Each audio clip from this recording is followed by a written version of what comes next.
ಆಚಾರ್ಯ ಪವನೋಸ್ಮಾಕಂ ಆಚಾರ್ಯಾಣಿ ಚ ಭಾರತೀ ದೇವೋ ನಾರಾಯಣ ಶ್ರೀಶಃ ದೈವೀ ಮಂಗಲದೇವತಾ ಅಭ್ರಮಂ ಭಂಗರಹಿತಂ ಅಜಡಂ ವಿಮಲಂ ಸದಾ ಆನಂದತೀರ್ಥಮತುಲಂ ಭಜೆ ತಾಪತ್ರಯಾಭಗಂ ಶ್ರೀ ಗುರುಭ್ಯೋ ನಮಃ. ಸುವರ್ಣವಾಹಿನಿಯ ಎಲ್ಲ ಕನ್ನಡ ವೀಕ್ಷಕ ಬಂಧುಗಳಿಗೆ ಜುಲೈ ಮಾಸ ಭವಿಷ್ಯ 2026 ಕಾರ್ಯಕ್ರಮಕ್ಕೆ ಶುಭಕಾಮನೆಗಳು ಮತ್ತು ಶುಭ ಚಿಂತನೆಗಳು. ನಮಗೆ ಎಲ್ಲರಿಗೂ ಗೊತ್ತಿರುವಂತೆ ಅಧಿಕ ಮಾಸದ ಒಂದು ಲೀಪ್ ಇಯರ್ ಅಂತ ಏನು ಹೇಳ್ತೀವಿ, ಅದು ಕಳೆದ ತಿಂಗಳು ಮುಗಿದು ಈಗ ನಿಜ ಜ್ಯೇಷ್ಠ ಮಾಸ ಶುರು ಆಗಿದೆ. ಈಗ ಯಾವುದ್ಯಾವುದು ಗ್ರಹರ ಅನುಕೂಲಗಳು ಅಧಿಕ ಜ್ಯೇಷ್ಠ ಮಾಸದಲ್ಲಿ ಇತ್ತೋ ಆ ಅಧಿಕವಾಗಿರ್ತಕ್ಕಂತಹ ಫಲ ಈ ನಿಜ ಜ್ಯೇಷ್ಠ ಮಾಸದಲ್ಲಿ ಜುಲೈ ತಿಂಗಳಲ್ಲಿ ನಮಗೆ ಅನುಭವಕ್ಕೆ ಬರ್ತದೆ. ಅದರ ಹಿನ್ನೆಲೆಯ ಒಂದು ಜುಲೈ ಮಾಸ ಭವಿಷ್ಯದ ಗೋಚಾರ ವಿಶೇಷ. ಸೂರ್ಯನು ಮಿಥುನ ರಾಶಿಯಲ್ಲೂ ಮತ್ತು ಕರ್ಕ ರಾಶಿಯಲ್ಲೂ ಉಭಯವಾಗಿ ಸಂಚಾರ ಮಾಡತಕ್ಕಂತಹ ತಿಂಗಳು ನಿಜ ಜ್ಯೇಷ್ಠ ಮಾಸ. ಮತ್ತು ಆಷಾಢ ಮಾಸವೂ ಕೂಡ ನಮಗೆ ಈ ತಿಂಗಳೇ ಸಿಗ್ತದೆ. 15ನೇ ತಾರೀಕು ನಂತರ ಚಾತುರ್ಮಾಸ್ಯವು ಕೂಡ ಆಷಾಢ ಪ್ರಥಮ ಏಕಾದಶಿ ಶುರು ಆಗ್ತದೆ. ಚಾತುರ್ಮಾಸ್ಯ ಅಂತಕ್ಕಂಥ ಪವಿತ್ರವಾಗಿರ್ತಕ್ಕಂತಹ ಸನಾತನ ಧರ್ಮದ ಯೋಗಿಗಳು, ಸನ್ಯಾಸಿಗಳು, ಮಠ ಪೀಠಗಳು, ಜೈನ ಪರಂಪರೆ, ಸನಾತನದ ಸನ್ಯಾಸ ಪರಂಪರೆ ಇದನ್ನು ವಿಶೇಷವಾಗಿ 4 ತಿಂಗಳು ಆಷಾಢ ಮಾಸದಲ್ಲಿ ನಡೆಸ್ತಕ್ಕಂತಹ ವ್ರತ ನಿಯಮಗಳ ಮಾಸವೂ ಕೂಡ ಆಷಾಢ ಮಾಸದಲ್ಲಿ ಸಿಗ್ತದೆ. ಕರ್ಕದಲ್ಲಿ ಉಚ್ಚ ಗುರುವಿನ ವರ್ಷ ಈಗ ಶುರುವಾಗಿದೆ. ಜೂನ್ ತಿಂಗಳಿಂದ ಅತ್ಯಂತ ಶುಭಕರವಾಗಿರ್ತಕ್ಕಂತಹ ವರ್ಷ, ಗುರುವಿನ ವರ್ಷವೂ ಆಗಿರೋದ್ರಿಂದ ಚಾಂದ್ರಮಾನೇನ ಗುರುವು ಜಲರಾಶಿಯಾಗಿರ್ತಕ್ಕಂಥ ಚಂದ್ರನ ರಾಶಿಯಾಗಿರ್ತಕ್ಕಂಥ ಕರ್ಕ ರಾಶಿಯಲ್ಲಿ ಉಚ್ಚನಾಗಿ ಇದ್ದು ಅಲ್ಲಿ ಶುಕ್ರನೂ ಈಗ ಈ ತಿಂಗಳಲ್ಲಿ ಬೆರೆಯುವುದರಿಂದ ಅನೇಕವಾಗಿರ್ತಕ್ಕಂತಹ ವರ್ಷಕಾಲ, ಗ್ರೀಷ್ಮ ಋತು ಮತ್ತು ವರ್ಷ ಋತುವಿಗೆ ಸಂಬಂಧಪಟ್ಟಿರತಕ್ಕಂತಹ ಮಳೆ, ಮೇಘವರ್ಷ ಇದೆಲ್ಲವೂ ಕೂಡ ಬೇಕಾದಷ್ಟು ಮಳೆ ಆಗ್ತದೆ. ಲೀಪ್ ಇಯರ್ ಆದ್ದರಿಂದ ಮಳೆ ಸ್ವಲ್ಪ ತಡ ಆಗಿದೆ. ಆದರೆ ಎಷ್ಟು ಬೇಕೋ ಅದಕ್ಕಿಂತ ಹೆಚ್ಚು ಮಳೆ ಬರ್ತಕ್ಕಂತಹ ಫಲವನ್ನೇ ಪಂಚಾಂಗಕರ್ತರು ಹೇಳಿದ್ದಾರೆ ಗುರುವಿನ ವರ್ಷದಲ್ಲಿ. ಹಾಗಾಗಿ ಸ್ವಲ್ಪ ಡಿಲೇ ಆಗಿದೆ. ಯಾಕಂದರೆ ರವಿಯು ವರ್ಷಕಾರಕ ಅಂತ.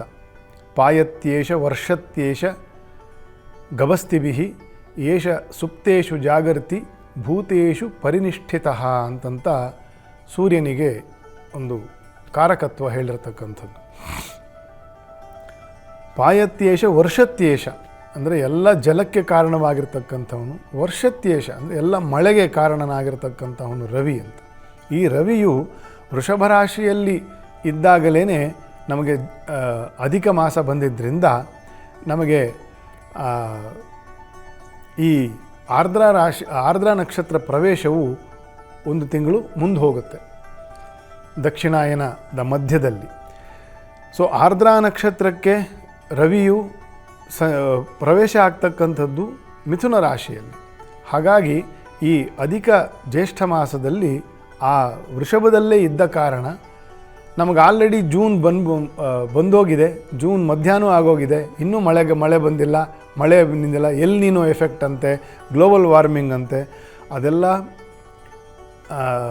ಸರಿಯಾದ ಕಾರಣ ಅಲ್ಲ. ಅತಿವೃಷ್ಟಿ ಅನಾವೃಷ್ಟಿ ಅಂತಕ್ಕಂಥದ್ದು ಜನಸಂಖ್ಯೆ, ಗಾಳಿ ನೀರು ಮತ್ತು ಭೂಮಿ ಸತ್ವದ ಪ್ರದೂಷಣ ಇದರಿಂದ ಏರುಪೇರು ಆಗ್ತದೆ ಹೊರತುವೆ ಮಳೆ, ಬೆಳೆ, ಬಿಸಿಲು, ಥಂಡಿ ಇದೆಲ್ಲ ಯಾವ ಸಿಸ್ಟಮಲ್ಲಿ ಭಗವಂತ ನಿರ್ಮಾಣ ಮಾಡಿದ್ದಾನೋ ಅದು ಆಯಾ ಕಾಲಕ್ಕೆ ಸರಿಯಾಗಿ ಆಗ್ತದೆ. ಹಾಗಾಗಿ ಗೋಚಾರದಲ್ಲಿ ಗುರುವಿನ ಮತ್ತು ರವಿಯ ಮತ್ತು ಶುಕ್ರನ ಸಂಚಾರ ಮಿಥುನ ಮತ್ತು ಕ್ರಮವಾಗಿ ಕರ್ಕ ರಾಶಿಯಲ್ಲಿ ಜುಲೈ ತಿಂಗಳಲ್ಲಿ ಆಗುವುದರಿಂದ ಬೇಕಾದಷ್ಟು ಮಳೆ ದಕ್ಷಿಣ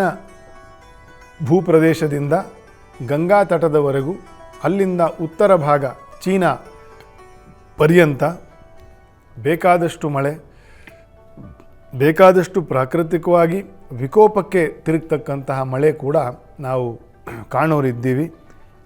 ಜುಲೈ ತಿಂಗಳಲ್ಲಿ ದೇಶ ವಿದೇಶಗಳ ವ್ಯಾಪಾರ ವ್ಯವಹಾರಗಳು ಉತ್ತಮಗೊಳ್ತದೆ.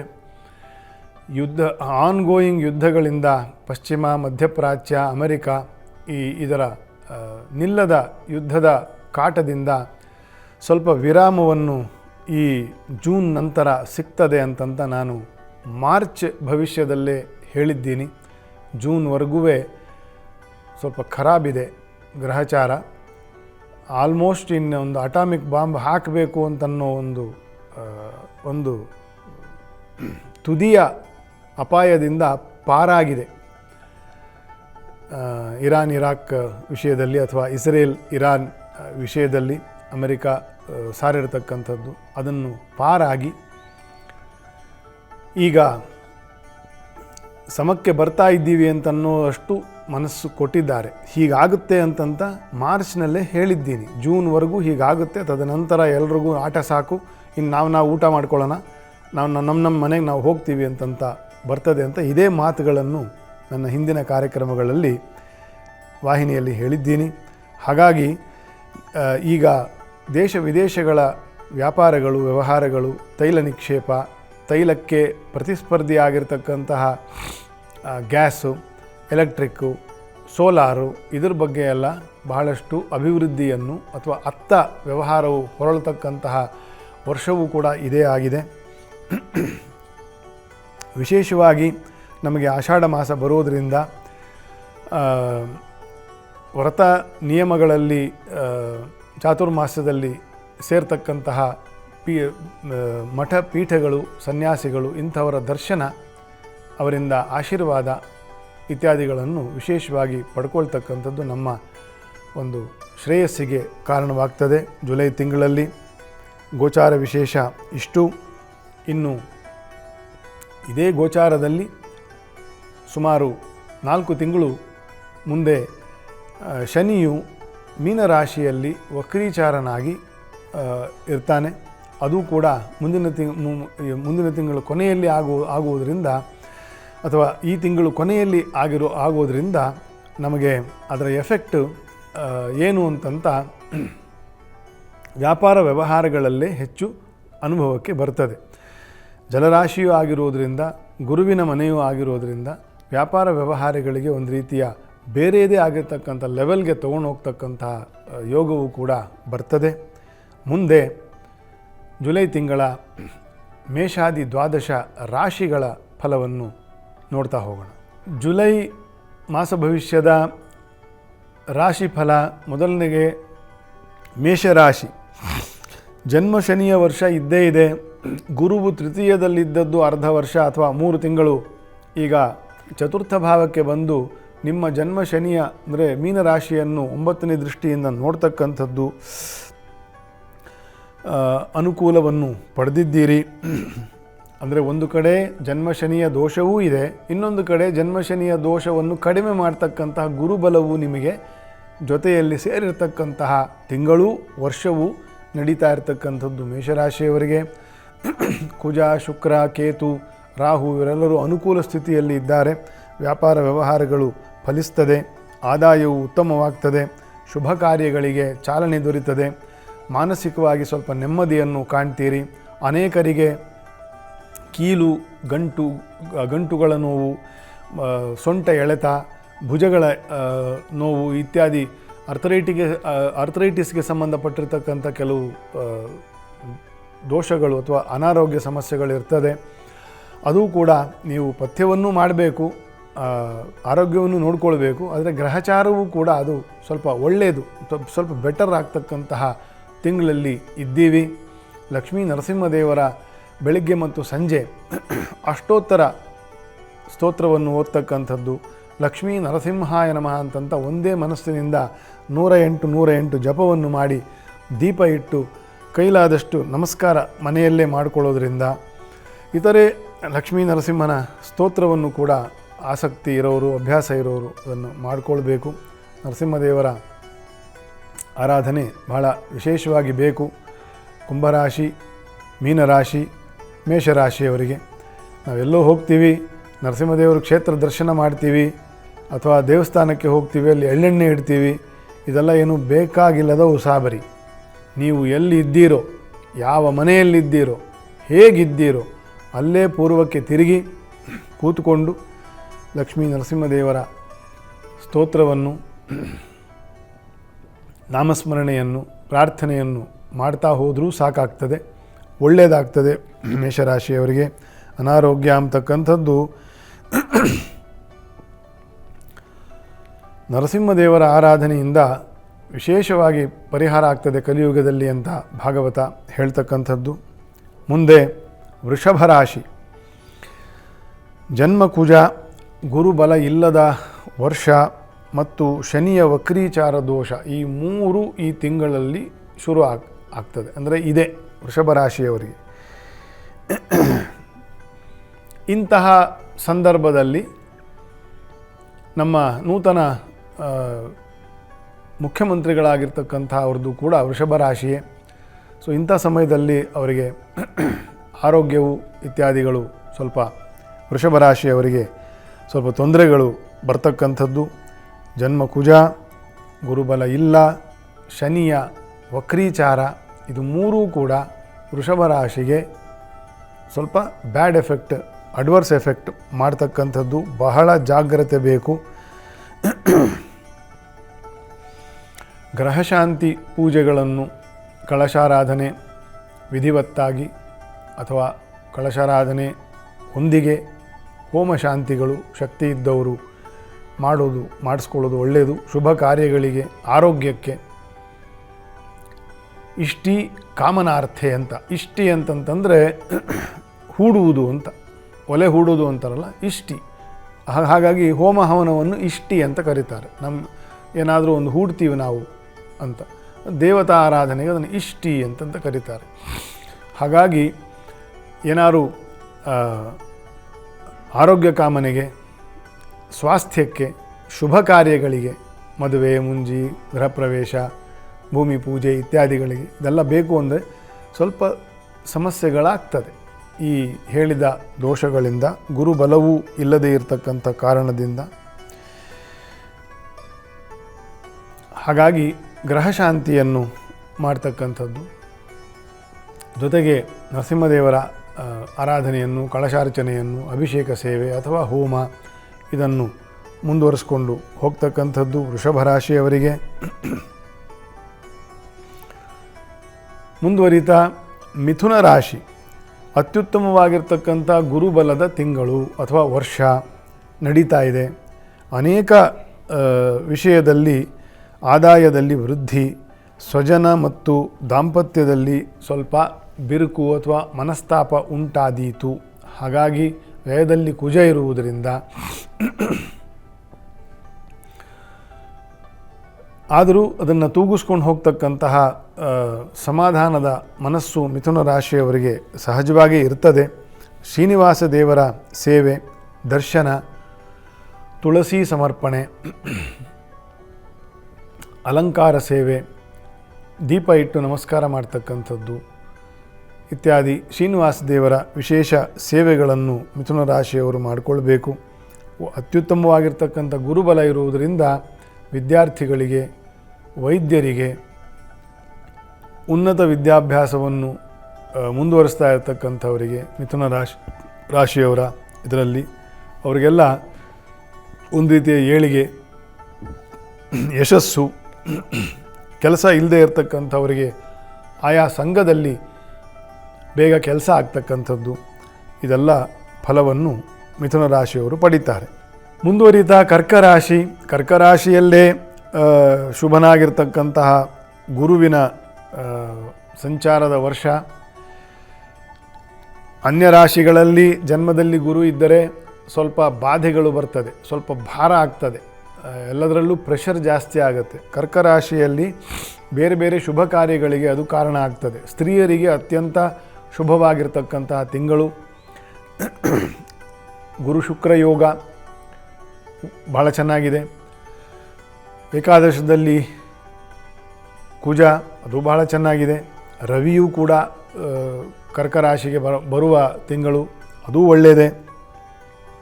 ಅನೇಕ ಅಭೀಷ್ಟಗಳು ನೆರವೇರ್ತದೆ. ದಾಂಪತ್ಯ ಸುಖ ಮತ್ತು ಮಕ್ಕಳು ಮರಿ ಇತ್ಯಾದಿಗಳ ಒಂದು ಏಳಿಗೆ, ಇದೆಲ್ಲವನ್ನು ಕೂಡ ಕರ್ಕ ರಾಶಿಯವರು, ವಿಶೇಷವಾಗಿ ಸ್ತ್ರೀಯರು ಹೆಚ್ಚು ಅನುಭವದಲ್ಲಿ ಪಡಿತಾರೆ. ಸ್ವಲ್ಪ ಮಾತಿನ ಬಗ್ಗೆ ಗಮನ ಇರಲಿ. ಅವರಿವರು ಹೇಳಿಕೊಟ್ಟಂತಹ ಕೆಲವು ಮಾತುಗಳಿಂದ, ಕೇಳಿಕೆ ಮಾತುಗಳಿಂದ ಕರ್ಕ ರಾಶಿಯವರಿಗೆ ಸ್ವಲ್ಪ ಮನಸ್ತಾಪಗಳು ಕುಟುಂಬದಲ್ಲಿ ಬರ್ತಕ್ಕಂಥ ಸಾಧ್ಯತೆ. ಹಾಗಾಗಿ ಯೂಸ್ ಯುವರ್ ಓನ್ ಬಿಲೀಫ್ಸ್, ನಿಮ್ಮದೇ ಆಗಿರ್ತಕ್ಕಂತಹ ಜ್ಞಾನ ಮತ್ತು ವಿಶ್ವಾಸವನ್ನು ಹೆಚ್ಚು ಅವಲಂಬನೆ ಆಗಬೇಕು ಕರ್ಕ ರಾಶಿಯವರು. ಮುಂದೆ ಸಿಂಹರಾಶಿ. ವ್ಯಾವಹಾರಿಕವಾಗಿ ಉತ್ತಮ ಇದೆ. ಕೆಲಸದ ಒತ್ತಡ ಜಾಸ್ತಿ. ಯಾಕಂದರೆ ಸಪ್ತಮಾಷ್ಟಮದಲ್ಲಿ ಪಾಪಗ್ರಹರ ಸಂಚಾರ ಇದ್ದೇ ಇದೆ. ಗುರುವು ಏಕಾದಶದಲ್ಲಿ ಇದ್ದು ವ್ಯಯದಲ್ಲಿ ಬಂದಿರತಕ್ಕಂಥದ್ದು. ವ್ಯಯದಲ್ಲಿರ್ತಕ್ಕಂತಹ ಉಚ್ಚ ಗುರು ಬಾಧಾಕಾರಿ ಏನಲ್ಲ, ಗುರು ಬಲ ಇರೋದಿಲ್ಲ ಅಷ್ಟೇ. ಕೆಲವು ಕೆಲಸಗಳಲ್ಲೆಲ್ಲ ಮಾಡಿದ್ದನ್ನೇ ಪದೇ ಪದೇ ಮಾಡ್ತಾ ಇರಬೇಕಾಗುತ್ತೆ. ಸ್ವಲ್ಪ ಕನ್ವಿನ್ಸ್ ಜಾಸ್ತಿ ಮಾಡಬೇಕಾಗುತ್ತೆ. ಸೇಲ್ಸು, ಮಾರ್ಕೆಟಿಂಗ್ ಟೀಮಲ್ಲಿ ಕೆಲಸ ಮಾಡ್ತಿರೋರು ಅಥವಾ ಸರ್ಕಾರಿ ಉದ್ಯೋಗಗಳಲ್ಲಿ ಕೆಳಹಂತದ ಕೆಲಸಗಳನ್ನು ಮಾಡ್ತಾ ಇರ್ತಕ್ಕಂಥವರು ಅಥವಾ ಮೇಲಧಿಕಾರಿಗಳು ಕೆಳಗೆ ಕೆಲಸ ಮಾಡ್ತಾ ಇರ್ತಕ್ಕಂಥವ್ರ ಮೇಲೆ ನಿರೀಕ್ಷೆ ಜಾಸ್ತಿ ಆಗಿ ಅವರು ಅದಕ್ಕೆ ತಕ್ಕಂತೆ ಪೂರಕವಾಗಿ ಕೆಲಸ ಮಾಡದೆ ಈ ರೀತಿಯ ಔದ್ಯೋಗಿಕವಾಗಿರ್ತಕ್ಕಂಥ ಕಾರ್ಯಕಲಾಪದಲ್ಲಿ ಇರ್ತಕ್ಕಂತಹ ಕೆಲಸಗಳು ಸ್ವಲ್ಪ ಮನಸ್ಸಿಗೆ ಸಮಾಧಾನ ಬರಲ್ಲ. ಕೆಲಸದ ಒತ್ತಡ ಅಂತ ನಾವು ಹೇಳಿಬಿಡ್ತೀವಿ, ಏನಪ್ಪ ಹೇಗಿದೆ ಕೆಲಸ ಅಂತ, ಸ್ವಲ್ಪ ಸ್ಟ್ರೆಸ್ ಅಂತ ಹೇಳ್ತೀವಿ ಅಷ್ಟೇ. ಸ್ವಲ್ಪ ಸ್ಟ್ರೆಸ್ ಅನ್ನೋ ಒಂದೇ ವರ್ಡಲ್ಲಿ ಏನೇನೆಲ್ಲ ಇರ್ತದೆ ಅನ್ನೋದಕ್ಕೆ ಅದನ್ನು ಹೇಳಿದ್ದು, ಏನಕ್ಕೋಸ್ಕರ ಆಗ್ತದೆ ಅಂತ. ಮತ್ತು ಪಿತ್ತದೋಷ ಉಂಟಾಗ್ತಕ್ಕಂತಹ ಸಾಧ್ಯತೆ. ಪಿತ್ತ ಆಗುವುದು ಮುಖ್ಯವಾಗಿ ಆಹಾರದಿಂದ. ವಾತ, ಪಿತ್ತ, ಕಫ ಇದು ಮೂರೂ ಕೂಡ ಬ್ಯಾಲೆನ್ಸ್ ಆಗಿ ಇದ್ದರೆ ಮನಸ್ಸು, ಹೊಟ್ಟೆ ಎರಡೂ ಶಾಂತವಾಗಿ ಇರ್ತದೆ. ಯಾವಾಗ ಜನ್ಮಕೇತು, ಕುಜನ ದೃಷ್ಟಿ ರಾಶಿಗೆ, ಸಪ್ತಮಾಷ್ಟಮಗಳಲ್ಲಿ ಪಾಪಗ್ರಹರ ಸಂಚಾರ ಇದೆಲ್ಲ ಒಟ್ಟಿಗೆ ಇರುವ ಸಿಂಹರಾಶಿಯವರಿಗೆ ಪಿತ್ತದೋಷ ಕಾರಣ ಆಗ್ತದೆ. ಅವಶ್ಯಕತೆಗಿಂತ ಜಾಸ್ತಿ ತಿನ್ನುವುದರಿಂದ ಪಿತ್ತ ಜಾಸ್ತಿ ಆಗುತ್ತೆ. ಎರಡು ಅಡುಗೆ ಬಡಿಸ್ತಾ ಇರ್ತಾರೆ ಯಾವುದೋ ಫಂಕ್ಷನ್ನಲ್ಲಿ, ಒಂದು ಸ್ವೀಟು ಇರ್ತದೆ, ಅಲ್ಲಿಗೆ ಸಾಕಾಗತ್ತೆ. ಆದರೆ ಅವರು ಇನ್ನೂ 2-3 ಸ್ವೀಟ್ ಹಾಕ್ತಾರೆ. ಬಾಯಿ ಚಪಲಕ್ಕೆ ಅದನ್ನು ತಿನ್ನೋದು, ಆಮೇಲೆ ಬೋಂಡ ಬಜ್ಜಿ ಬರ್ತದೆ ಅದನ್ನು ತಿನ್ನೋದು, ಅಲ್ಲಿ ಹೊರಗಡೆ ಚಾಟ್ಸ್ ಮಾಡಿರ್ತಾರೆ ಅದನ್ನು ತಿನ್ನೋದು. ಸೊ ಎಕ್ಸಾಂಪಲ್ ಹೇಳ್ತಿರೋದು, ಇದೆಲ್ಲ ಕ್ರಿಮಿನಲ್ ವೇಸ್ಟ್. ಯೋಗದ ಜೀವನದ ಪ್ರಕಾರ ಚಾಟ್ಸು, ಪಾನಿಪುರಿ ಎಲ್ಲ ತಿನ್ನೋದು, ಸ್ಟಾರ್ಟರ್ಗಳು ತಿನ್ನೋದು, ಅದಾದಮೇಲೆ ರೋಟಿ, ಅನ್ನ, ಸಾಂಬಾರು, ಬಜ್ಜಿ, ಬೋಂಡ, 4 ಥರದ ಸ್ವೀಟು.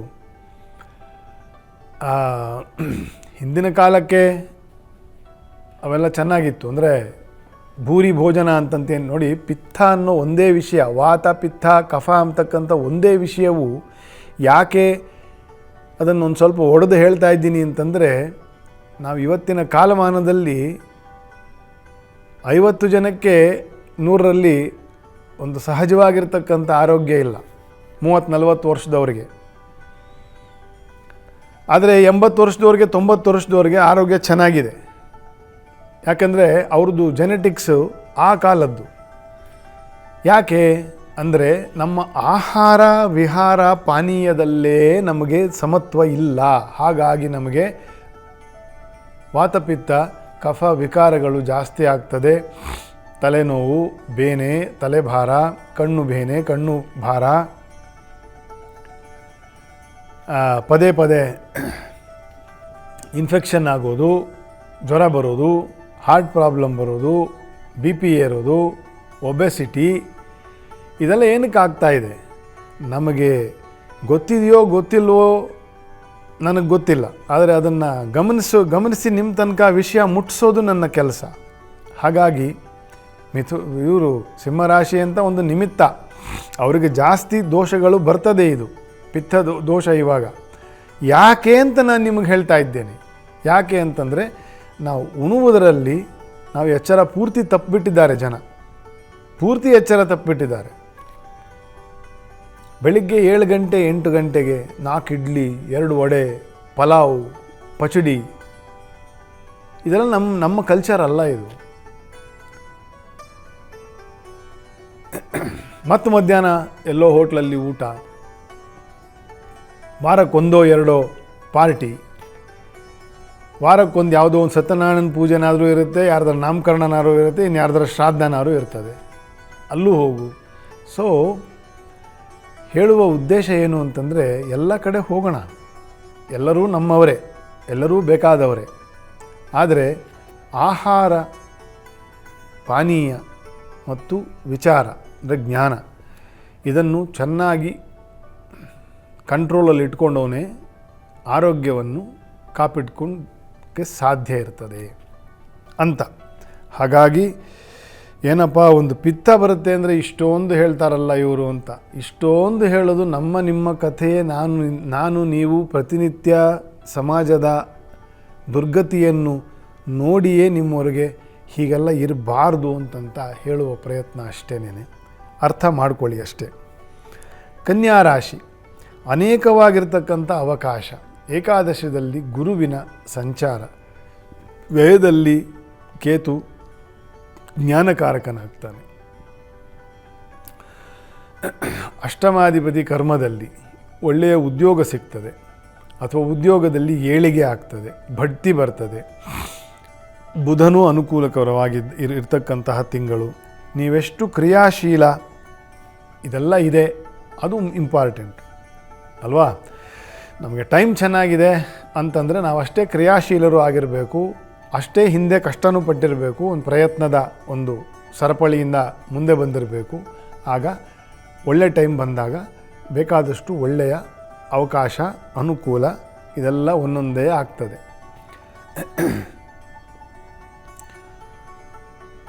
ವಿಷ್ಣುವಿನ ಆರಾಧನೆ, ದರ್ಶನ, ನಾಮಸ್ಮರಣೆ, ಕೇಶವಾಯ ನಮಃ, ನಾರಾಯಣಾಯ ನಮಃ, ಮಾಧವಾಯ ನಮಃ ಅಂತಕ್ಕಂತಹ 24 ನಾಮಗಳ ಉಚ್ಚಾರಣೆ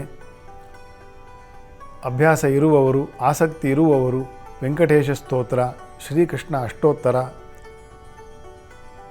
ಇನ್ನೂ ಸ್ವಲ್ಪ ಹೆಚ್ಚು ಆಸಕ್ತಿ, ಶ್ರಮ ಇರೋರು ವಿಷ್ಣು ಸಹಸ್ರನಾಮ ಪಾರಾಯಣೆ ಮಾಡಿ ನಮಸ್ಕಾರ ಮಾಡ್ತಕ್ಕಂಥದ್ದು. ನಾನು ಪುನಃ ಹೇಳ್ತೇನೆ, ದೇವಸ್ಥಾನಗಳಿಗೆ ಹೋಗಿ ಮಾಡಬೇಕು ಅಂತಂತ ಏನಿಲ್ಲ. ನೀವಿರುವ ಕಡೆ, ನೀವಿರುವ ಊರಲ್ಲೇ, ನಿಮ್ಮ ಮನೆಯಲ್ಲೇ ಬೆಳಗ್ಗೆನೋ ಸಂಜೆಯೋ ಸಮಯ ಮಾಡಿಕೊಂಡು, ಸಮಯ ಇರ್ತದೆ, ನಾವು ಮಾಡ್ಕೋಬೇಕಷ್ಟೆ, ಮಾಡಿ ವಿಷ್ಣುವಿನ ವಿಶೇಷ ಸೇವೆಯಿಂದ ಸ್ಮರಣೆ, ಅರ್ಚನೆ, ನಮಸ್ಕಾರ, ಸ್ಮರಣಂ ಕೀರ್ತನಂ ವಿಷ್ಣೋ. ನವವಿಧ ಭಕ್ತಿಯಲ್ಲಿ ಮೊದಲನೇದಿರೋದೇ ಶ್ರವಣಂ ಕೀರ್ತನಂ ವಿಷ್ಣೋ, ಅರ್ಚನಂ ವಂದನಂ ದಾಸ್ಯಂ ಸಖ್ಯಂ ಆತ್ಮನಿವೇದನಮಿತಿ ನವಧಾ ಭಕ್ತಿ ಪ್ರೋಕ್ತಃ ಭಾಗವತ ಉಚ್ಯತೆ ಅಂತ. ಎಲ್ಲ 9 ಬಗೆಯ ಭಕ್ತಿಗಳಲ್ಲಿ ಒಂದು ಕೇಳಿಸ್ಕೊಳ್ಳೋದು, ಸಜ್ಜನರು ಏನು ಹೇಳ್ತಾ ಇದ್ದಾರೆ, ಹರಿಭಕ್ತರು, ಆಮೇಲೆ ಅದನ್ನು ಕೀರ್ತನೆ ಮಾಡ್ತಕ್ಕಂಥದ್ದು, ಅದನ್ನು ಆಚರಣೆ ಮಾಡ್ತಕ್ಕಂಥದ್ದು. ಇದರಿಂದ ಶುಭ ಕಾರ್ಯಗಳಿಗೆ ಇರತಕ್ಕಂಥ ವಿಘ್ನಗಳು ಪರಿಹಾರ. ಮಂಗಲಂ ಭಗವಾನ್ ವಿಷ್ಣು ಮಂಗಲಂ ಮಧುಸೂದನ, ಅವನಿಗೇ ಇರೋದು ಹೆಸರು. ಎಲ್ಲ ಮಾಂಗಲ್ಯಕ್ಕೆ ಕಾರಣ ವಿಷ್ಣುವಿನ ಸ್ಮರಣೆ ಅಂತಂತ. ಮುಂದೆ ತುಲಾರಾಶಿ, ಆದಾಯ ಮತ್ತು ವ್ಯವಹಾರದಲ್ಲಿ ಪ್ರಗತಿ, ಹೊಸ ಕೆಲಸದ ಗಳಿಸ್ತಕ್ಕಂಥದ್ದು ಅಥವಾ ಹೂಡಿಕೆ ಮಾಡ್ತಕ್ಕಂಥದ್ದು, ಸ್ವಂತ ವ್ಯಾಪಾರ ವ್ಯವಹಾರಗಳಿಗೆ ಜಾಗ ಮಾಡ್ಕೊಳ್ತಕ್ಕಂಥದ್ದು, ದೇಶ ವಿದೇಶಗಳಿಗೆ ಸಂಬಂಧಪಟ್ಟಿರ್ತಕ್ಕಂಥ ವ್ಯವಹಾರಗಳು, ಇದೆಲ್ಲ ಅಭಿವೃದ್ಧಿ ಆಗ್ತಕ್ಕಂತಹ ಒಂದು ತಿಂಗಳು. ಸಂಬಂಧಗಳು ಕೂಡ ಉತ್ತಮಗೊಳ್ತದೆ. ದಾಂಪತ್ಯದಲ್ಲಿ ಒಂದು ಒಳ್ಳೆ ಸಮರಸ ಬರ್ತಕ್ಕಂತಹ ಫಲವು ತುಲಾರಾಶಿಯವರಿಗೆ. ಆರೋಗ್ಯವೂ ಉತ್ತಮವಾಗಿರ್ತಕ್ಕಂಥ ತಿಂಗಳು. ಅಂಥ ಬೊಟ್ಟು ಮಾಡಿ ತೋರಿಸ್ತಕ್ಕಂತಹ ಯಾವ ಗಂಭೀರ ದೋಷಗಳಿಲ್ಲ. ಪಂಚಮ ರಾಹು ಇದ್ದೇ ಇರ್ತದೆ ಇನ್ನೂ ಒಂದು 3-4 ತಿಂಗಳು. ಮಂಗಳವಾರ ಅಥವಾ ಶನಿವಾರದಂದು ಅಶ್ವತ್ಥ ಪ್ರದಕ್ಷಿಣೆ, ನವಗ್ರಹ ಮತ್ತು ಅಶ್ವತ್ಥ ಪ್ರದಕ್ಷಿಣೆ, ನವಗ್ರಹ ಸ್ತೋತ್ರವನ್ನು ಓದಿಕೊಂಡು ಒಂದು 12 ಪ್ರದಕ್ಷಿಣೆ ನಮಸ್ಕಾರ ಮಾಡ್ತಾ ಇದ್ದರೆ ಪಂಚಮದ ರಾಹು ದೋಷವೂ ಕೂಡ ಪರಿಹಾರ ಆಗ್ತದೆ. ಪರಿಹಾರ ಮಾತ್ರ ಅಲ್ಲ, ಸಂಪತ್ಪ್ರದಾಯಕ ಅವೆಲ್ಲ ಮಾಡೋದರಿಂದ. ಊರ್ಧ್ವಮೂಲ ಮಧಶಾಖಂ ಅಶ್ವತ್ಥ ಪ್ರಾಹುರವ್ಯಯಂ.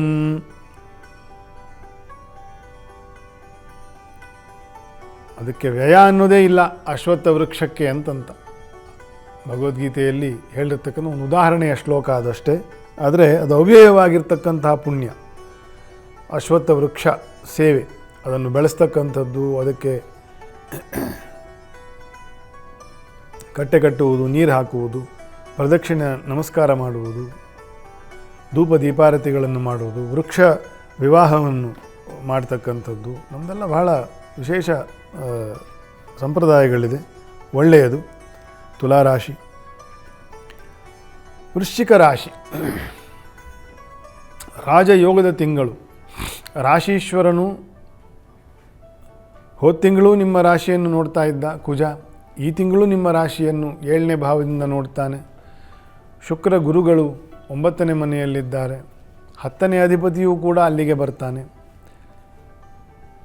ಆಗಸ್ಟ್ ಕಳೆಯುವವರೆಗೂ ರವಿಯ ಬಲ ವಿಶೇಷವಾಗಿರ್ತದೆ ನಿಮಗೆ.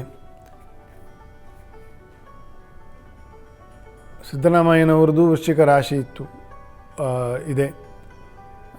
ಅನೇಕ ರಾಜಕಾರಣಿಗಳದ್ದು ವೃಶ್ಚಿಕ ರಾಶಿಗಳು. ನರೇಂದ್ರ ಮೋದಿಯವ್ರದ್ದು ವೃಶ್ಚಿಕ ರಾಶಿ, ಡೊನಾಲ್ಡ್ ಟ್ರಂಪ್ದು ವೃಶ್ಚಿಕ ರಾಶಿ. ಸೊ ಹೀಗಾಗಿ ಅನೇಕ ನಾಯಕರುಗಳಿಗೆ ವಿಶೇಷವಾಗಿರ್ತಕ್ಕಂತಹ ಆತ್ಮಶಕ್ತಿಯ ತಿಂಗಳು. 5ನೇ ಮನೆ 7ನೇ ಮನೆಯಲ್ಲಿ ಪುರುಷ ಗ್ರಹರಿದ್ದರೆ ಆತ್ಮಶಕ್ತಿ ವೃದ್ಧಿ ಅಂತಂತ ಜ್ಯೋತಿಷ್ಯ ಶಾಸ್ತ್ರ. ಅಧಿಕಾರ ಪ್ರಾಪ್ತಿ, ಅದರ ವಿಸ್ತರಣೆ ಇತ್ಯಾದಿಗಳೆಲ್ಲ ನಡೆದು ವಿಶೇಷವಾಗಿರ್ತಕ್ಕಂಥ ಕೀರ್ತಿಯನ್ನು ಸಂಪಾದನೆ ಮಾಡ್ತಕ್ಕಂಥದ್ದು ಎಲ್ಲ ಅನುಭವಕ್ಕೆ ಬರ್ತದೆ. ನಿಮ್ಮ ಜಾತಕವನ್ನು, ಇದು ಬರೀ ತಿಂಗಳ ಸೇಲಿಯೆಂಟ್ ಫೀಚರ್ಸ್, ಮುಖ್ಯ ಅಂಶಗಳು ಹೊರತಾಗಿ ಅವರಿಷ್ಟೆಲ್ಲ ಹೇಳ್ತಾರೆ ನಮಗೇನು ಇದು ಆಗಿಲ್ಲ ಅದಾಗಿಲ್ಲ ಅಂತ. ನಿಮ್ಮ ಜಾತಕ, ನಿಮ್ಮ ಹಿನ್ನೆಲೆ ಇದನ್ನೆಲ್ಲ ಪ್ರತ್ಯೇಕವಾಗಿ ನೋಡಿಕೊಂಡು ಒಂದಕ್ಕೊಂದು ತಾಳೆ ಹಾಕ್ಕೋಬೇಕು. ಪಂಚಮ ಶನಿಯ ದೋಷ ಇರ್ತದೆ. ಸ್ವಲ್ಪ ರುದ್ರಾಭಿಷೇಕ, ದುರ್ಗಾದೇವಿಯ ಅರ್ಚನೆ, ಅಲಂಕಾರ ಸೇವೆ, ಸ್ಮರಣೆ ಇದೆಲ್ಲ ಮಾಡ್ಕೊಳ್ತಾ ಹೋಗಿ ಒಳ್ಳೆಯದಾಗ್ತದೆ ವೃಶ್ಚಿಕ ರಾಶಿಯವರಿಗೆ. ಧನುರ್ ರಾಶಿ. ವರ್ಷವೆಲ್ಲ ಗುರುಬಲ ಭಾಳ ಚೆನ್ನಾಗಿತ್ತು, ಈಗ ಗುರುಬಲ ಇಲ್ಲ. ಶನಿಯೂ ಕೂಡ ಪಂಚಮದ ಒಂದು ಸ್ಥಾನಕ್ಕೆ ಹೋಗ್ತಾ ಇರತಕ್ಕಂಥದ್ದು. ಸೊ ಇತರೆ ಗ್ರಹರು ಕೂಡ ಅಷ್ಟಮ ಭಾವಕ್ಕೆ ಬರ್ತಕ್ಕಂಥದ್ದು.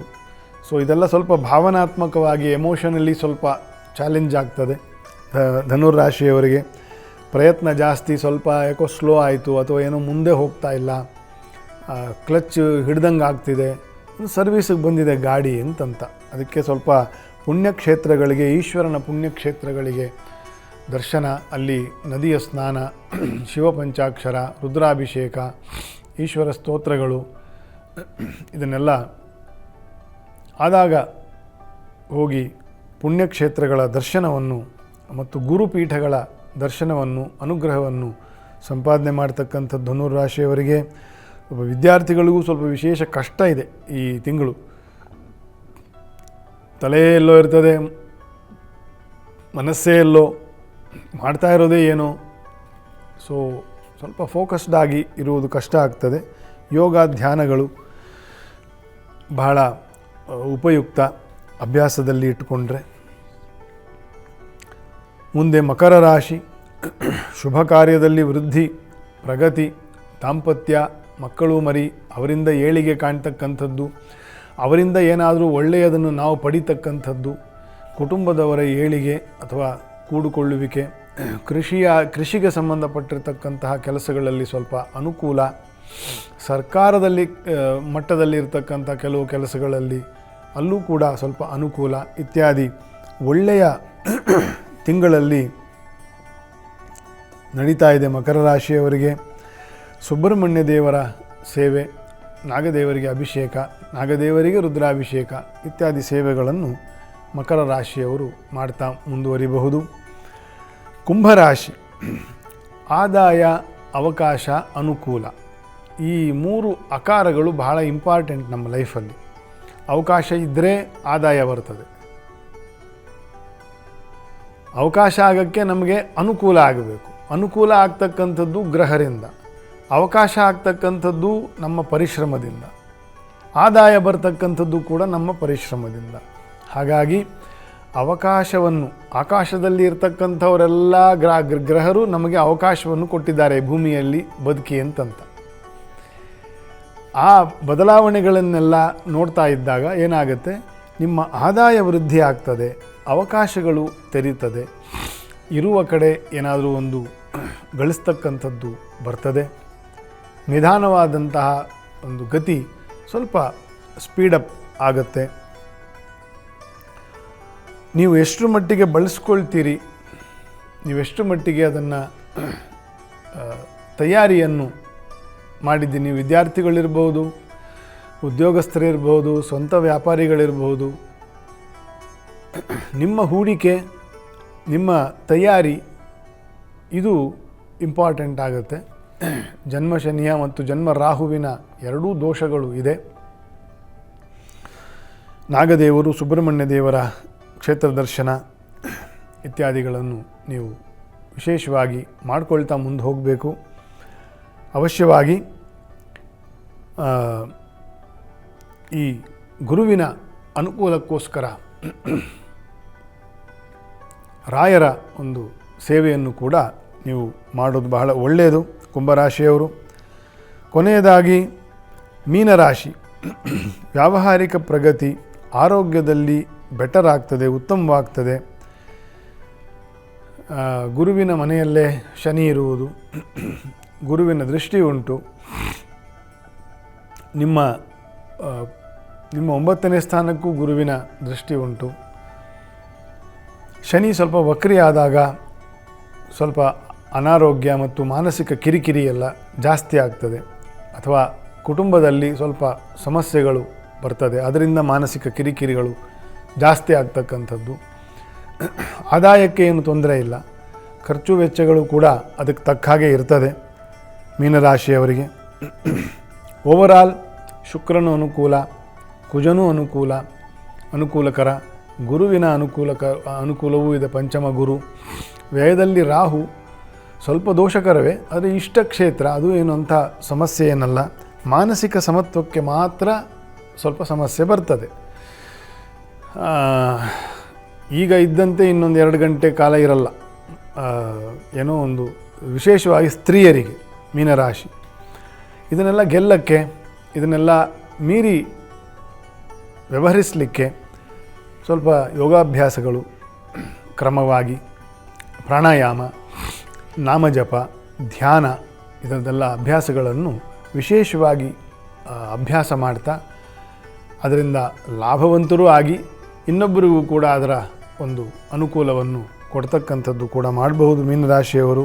ಇಷ್ಟು 12 ರಾಶಿಗಳ ಮಾಸ ಭವಿಷ್ಯ ಜುಲೈ. ಎಲ್ಲರಿಗೂ ಸನ್ಮಂಗಳ ಉಂಟಾಗಲಿ. ಶ್ರೀಕೃಷ್ಣಾರ್ಪಣಮಸ್ತು.